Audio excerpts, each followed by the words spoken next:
लाडकी बहीण योजना जी आम्ही घोषित केली होती त्याच्या निधी वितरणाची सुरुवात आम्ही कालपासून केली आहे आणि 17 तारखेपर्यंत 1 कोटीपेक्षा जास्त आमच्या भगिनींना, आमच्या लाडक्या बहिणींना त्यांच्या खात्यामध्ये त्या ठिकाणी पैसे मिळतील। मुख्यमंत्री लाडकी बहीण योजनेचे आमच्या खात्यामध्ये 3000 जमा झाल्या आहेत। त्याबद्दल आम्ही महाराष्ट्र शासनाचे आभार मानतो आणि आनंदी आहोत।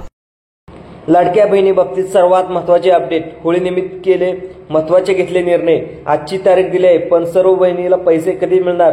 4 अटी बहिणीसाठी ठेवलेल्या आहेत। ज्या बहिणी या अटी पूर्ण करतील त्यांनाच आज 3000 रुपये मिळणार आहेत। याबरोबर महिलांना दवाखान्यासाठी अतिरिक्त पैसे सुद्धा मिळणार आहेत। लाडक्या बहिणींना 2 दिवसात मार्च महिन्यात अनुदान हस्तांतरित करणार आहे असल्याची माहिती समोर येत आहे। जे लोक 12 मुख्य बँकेमध्ये त्यांचं ज्या महिलांचा अकाउंट आहे त्या महिलांनाच या बँकेमध्ये पैसे भेटणार आहेत। अशा कोणकोणत्या बँका आहेत याची संपूर्ण माहिती ह्या व्हिडिओमध्ये देणार आहे। व्हिडिओ अतिशय महत्त्वाचा होणार आहे। सर्व लाडक्या बहिणींनी हा व्हिडिओ लक्ष देऊन पाहायचा आहे। दवाखान्याच्या खर्चासाठी महिलांना आता हेल्थ कार्ड सुद्धा तुम्हाला दिलं जाणार आहे। त्याच्यासाठी पैसे सुद्धा तुम्हाला दिले जाणार आहेत। लाडक्या बहिणीसाठी काही अटी ठेवलेल्या आहेत। ज्या बहिणी या अटी पूर्ण करतील त्यालाच फेब्रुवारी महिन्याचा आणि मार्च महिन्याचा, एप्रिल महिन्याचा हप्ता मिळणार आहे। सर्व महिलांना हा हप्ता मिळणार नाही। फेब्रुवारी, मार्च, एप्रिलच्या हप्त्यासाठी वेगळी यादी तयार करण्यात आलेली आहे। आता काही अटी आणि शर्ती ठेवण्यात आलेल्या आहेत। त्याला ज्या अटी आणि शर्ती फॉलो करतील त्यांनाच 3000 रुपये जमा होतील।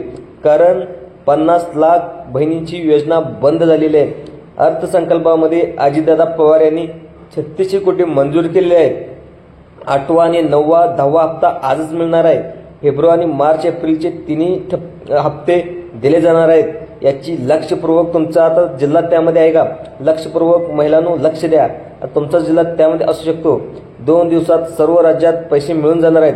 तुम्हाला जर काल, परवा याच्या आधी सुद्धा 1500 आले असतील तर तुम्हाला दुसरा हप्ता सुद्धा तुम्हाला तुमच्या अकाउंटमध्ये जमा होणार आहे। तुम्हाला 3000 रुपये जमा होतील। आता सोबत काही अतिरिक्त रक्कम सुद्धा तुम्हाला जमा होणार आहे। महिलांच्या खात्यावर जमा होणार की महिलांच्या आरोग्यासाठी शिबिर करणाऱ्या महिलांना जे हेल्थ कार्ड मिळणार आहे त्यासाठी सुद्धा अतिरिक्त रक्कम ठेवण्यात आलेली आहे। ते यामध्ये सर्व नियम धरले जाणार आहेत। आता कोणकोणते नियम आहेत, काय आहेत? ज्या बहिणी नियम पाळले नाहीत तर त्या महिलांना अजिबात पैसे मिळणार आहेत असे सक्त निर्देश महाराष्ट्र सरकारकडून देण्यात आले आहेत। त्यांना काहीच पैसे मिळाले नाहीत। त्यासाठी तुम्हाला वेगवेगळ्या गोष्टी सुद्धा, नियमाचं पालन सुद्धा तुम्हाला करावं लागणार आहे। त्यांना 4500 रुपये त्यांना मिळाले, त्यांना 3000 रुपये कोणत्या अटी पूर्ण कराव्या लागतील, कोणते नियम धरले जातील? अजितदादा यांनी सुद्धा निधींची माहिती देखील तुम्हाला अधिवेशनामध्ये दिलेली आहे। अनेक लोकांनी माहिती सुद्धा सांगितली आहे की अजितदादाने अनेक महिलांचे अटी आणि नियम सुद्धा सांगितले आहेत। ज्या महिला नियमाचं पालन करतात त्यांच्या अकाउंटमध्ये पैसे येणार आहेत अशी माहिती सुद्धा अजितदादांनी सांगितली आहे। तर आपण अटी आणि काय आहेत, अटी आणि नियम काय आहेत ही संपूर्ण माहिती या व्हिडिओमध्ये जाणून घेणार आहेत। जर तुम्ही तर पूर्ण अटी आणि नियमामध्ये बसलात तरच तुम्हाला पैसे भेटणार आहेत। अन्यथा तुम्ही अटी आणि नियमाचं पालन नाही केलं तर तुम्हाला इथून पुढे पैसे भेटणार नाहीत। आता तुम्ही अटी आणि नियम काय, तुम्ही लाडकी बहीण योजनेचा जर लाभ घेतला असेल तर तुम्हाला इतर योजनेचा लाभ घेता येणार नाही। तुम्हाला जर 1 रुपये तुम्ही दुसऱ्या योजनेचा तुम्ही लाभ घेतला तर तुम्हाला लाडकी बहीण योजनेचा 1 रुपया सुद्धा तुम्हाला भेटणार नाही।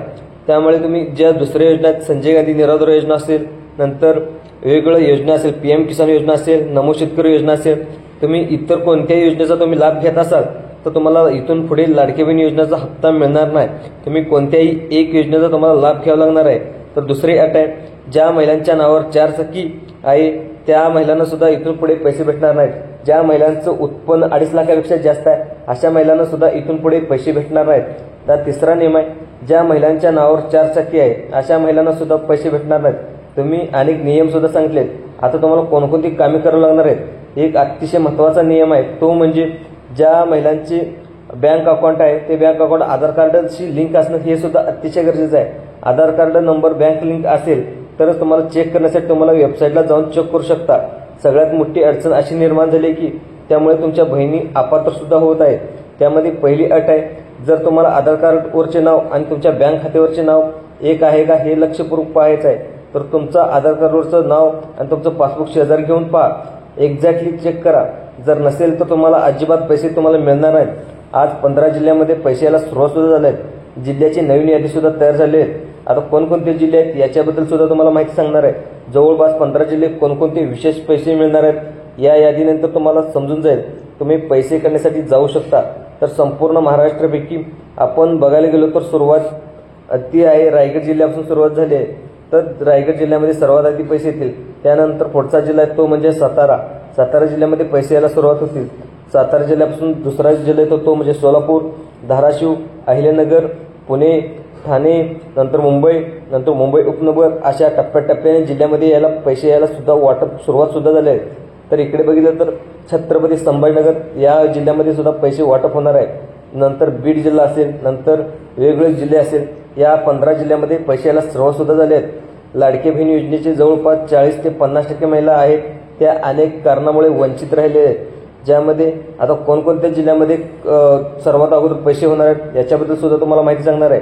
आता तुम्हाला कोणकोणत्या जिल्ह्यामध्ये 50% महिला जवळपास अपात्र झाल्यात याच्याबद्दल सुद्धा माहिती सांगणार आहेत. तर 35 ते 36 जिल्ह्यामध्ये वाटप सुद्धा सुरू झाले आहेत. तुमच्याकडे नागपूर असेल, चंद्रपूर असेल, गडचिरोली असेल, हिंगोली असेल, नांदेड असेल अशा विभागामध्ये पैसे उद्या वाटप होणार आहे.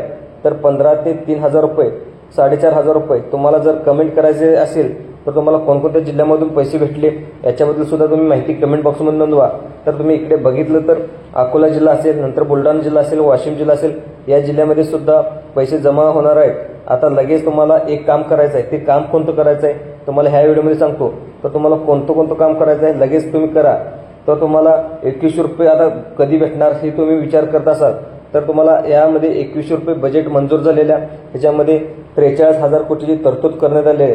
पण आता वर्षभरासाठी पाठीमागच्या वर्षासाठी 43,000 कोटीची तरतूद केली जाते. पण आता ह्या वर्षी फक्त 36,000 कोटीची तरतूद करण्यात आलेली आहे.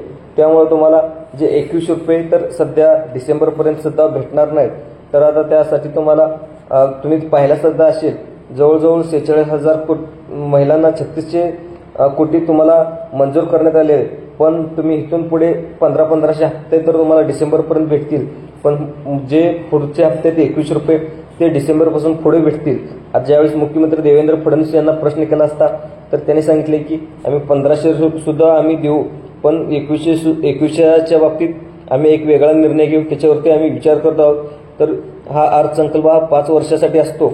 त्या 5 वर्षामध्ये आम्ही कधीही आम्ही 2100 रुपयाची सुरुवात करू शकतो अशी माहिती सुद्धा मुख्यमंत्री देवेंद्र फडणवीस यांनी दिली आहे. तर तुम्हाला आता कोणकोणत्या गोष्टी करायच्यात, काय करायच्यात याची संपूर्ण माहिती, आता कोणकोणत्या बँकेमध्ये पैसे यायला सुरुवात झाली याच्याबद्दल सुद्धा तुम्हाला पाहण्यात आहे. त्यामध्ये सर्वात पहिली बँक आहे ते म्हणजे इंडिया पोस्ट बँक.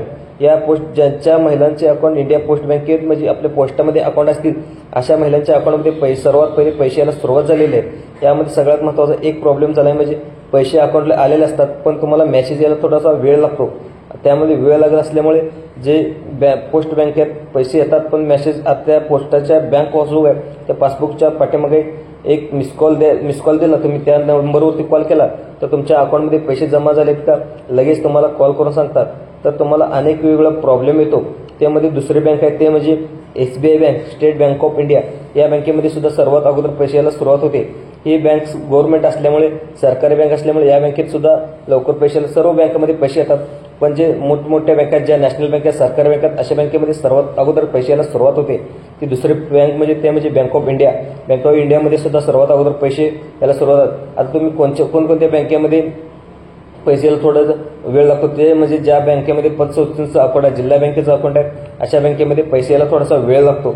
आता तुमचं कुठल्या बँकेमध्ये अकाउंट आहे, कोणकोणत्या जिल्ह्यामध्ये किती रुपये आले, तुमच्या प्रतिक्रिया सुद्धा कमेंट बॉक्समध्ये नोंदवा. तर लाडक्या बहिणींनो हा व्हिडिओ कसा वाटला, हा व्हिडिओ आवडल्यास जसेच लाईक करा, सबस्क्राईब करा आणि दुसऱ्या लोकांना सुद्धा शेअर करा. धन्यवाद.